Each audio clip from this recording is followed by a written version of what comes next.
Catholic photography. Be renewed by the Catholic faith.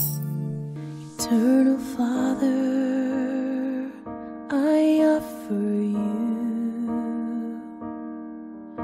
the body and the blood,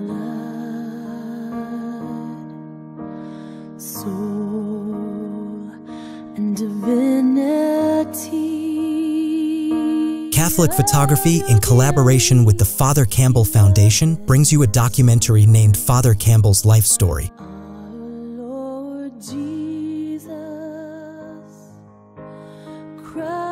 Father Andrew Campbell was born on the 27th of March, Wednesday, 1946.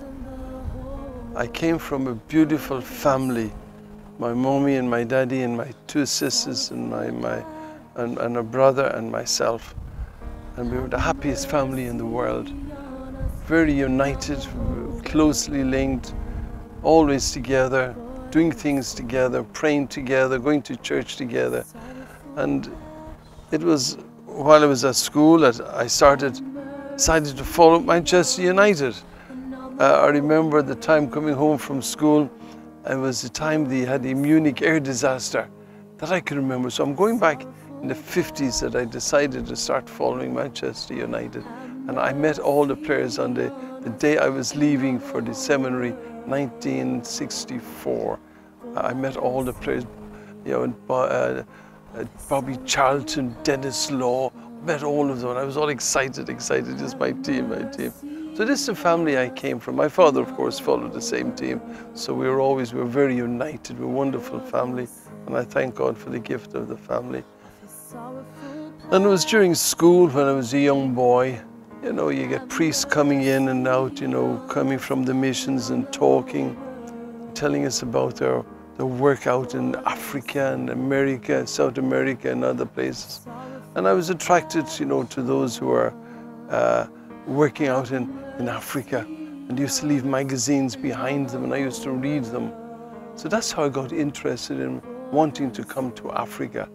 I used to sort of have a dream, you know, that one day I'll come to Africa and I'll be on the back of a horse, you know, and go around from village to village. That was my dream then, you know. That would never materialize. I never sat on a horse when I came out here. So that's when that sort of urge came. And as well as that, you know, when I was a young boy, around 10 or 11, I was in the Legion of Mary, and I was a very staunch member of the Legion of Mary. And our apostolate, you know, was selling the Standard, the Catholic Standard, every week. I used to sell the Standard. I used to go from house to house and sell the Catholic Standard. And I had that urge to evangelize, you know, to tell people the good news. And this was only age 11 that urge came to me, that I wanted to let people know, you know, the gospel message. And when I was 13 years of age, I finished my primary school. And I said to Mom and Daddy, I want to go to secondary so that I can go on from secondary on to the seminary. And Mommy and Daddy says, sorry, we've no money, we can't afford it. And I had to go and work for 2 years as a laborer. I worked as a laborer in a wholesale grocer's shop for 2 years. First year I was on the back of a truck, delivering goods to all the supermarkets in Dublin. And then the second year I was in the shop, behind the counter, selling chocolates, wholesale chocolates and sweets and cheese and cigarettes and all sorts. So it was after at the age of 15 that I still felt, you know, look, I'm not going to stay in the wholesale grocers all my life. I still felt that urge I wanted to be a priest. I wanted to go to be a missionary. I wanted to go to Africa. And that's when I read the Word magazine. And the Word magazine is the Divine Word Missionaries Word magazine in Ireland. And I read it. So I wrote to them and told them. And they invited me to come over to England. And there I did my secondary in the minor seminary there for 3 years.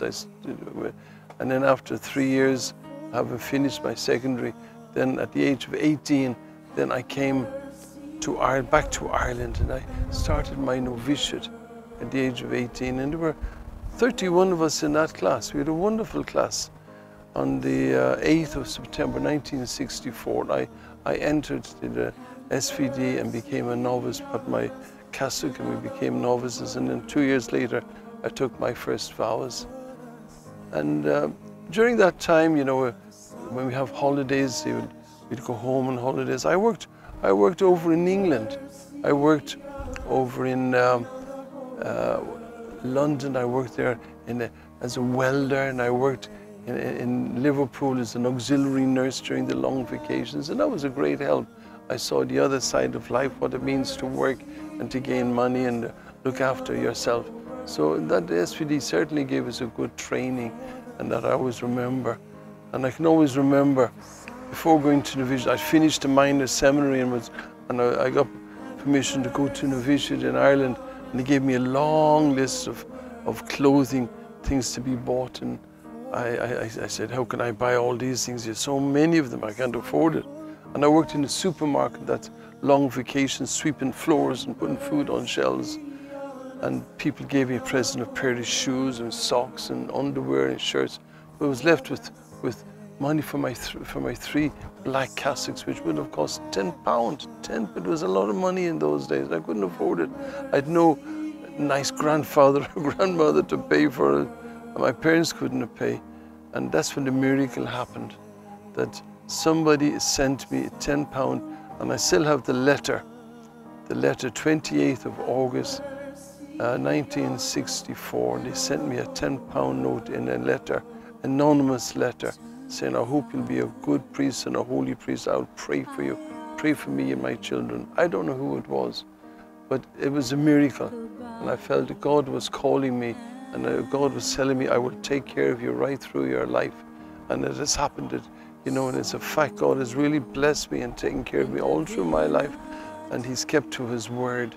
So I joined novitiate in 1964, went right through philosophy, novitiate. I did my theology in Dublin. And then in 1970, on the 20th of December, there were 15 of us who were ordained priests. I was ordained a priest and assigned to Ghana. I volunteered to come to Ghana because they knew I wanted to come to Africa. And Ghana was the only station we had as a Divine Word Missionaries congregation. So that's when I volunteered. That was on the 20th of December. And then we finished our studies in June. And then in October the 1st, I left Liverpool on the Oriole boat and came to Ghana. Came by boat on 13 days on the high seas. I came by boat and came to Ghana. And I've been here ever since the 13th of October, 1971, when I arrived in Ghana. This is where I came. We arrived at Tema Harbour, and we were met there at the harbour, and I worked for a few months. Unfortunately, during that few months, the first few months, the priest that came with me, he decided to leave. He left and went over and worked over in London. But then at the same time, my sister was killed in a motorbike accident. And it was an awful tragedy, and that had a big effect on me. But I was late for the funeral. But I came back. I found it difficult to settle down. But I went to St. Peter's also. For the few months I was there to settle down. And they helped me a lot in St. Peter's, and also, and I'm grateful to them. So from there I went to Holy Spirit Cathedral. I was there for a few years, about 4 or 5 years. And then from there I went to Sacred Heart Parish. At the age of 30, I was the youngest parish priest in the oldest parish. Over 20 years I was at Sacred Heart Parish. And then after that I went to Good Shepherd for 12 years. And there we took care of the parish and took care of the outstations. We had many outstations, about 8 outstations. Dodua, Ikum, Kodia Bay, a lot of outstations we took care of from Good Shepherd. And then I was transferred from Good Shepherd to Christ the King. And I was in Christ the King for 12 years. I worked there for 12 years, and all these stations, I was very happy. In every station I went to, every church I went to, people were so good to me. And I'm very grateful to the to those at Christ the King, to those in Good Shepherd and Sacred Heart Project. I say I'm so grateful to them for all the help they gave me during the time I was with them. So this is basically my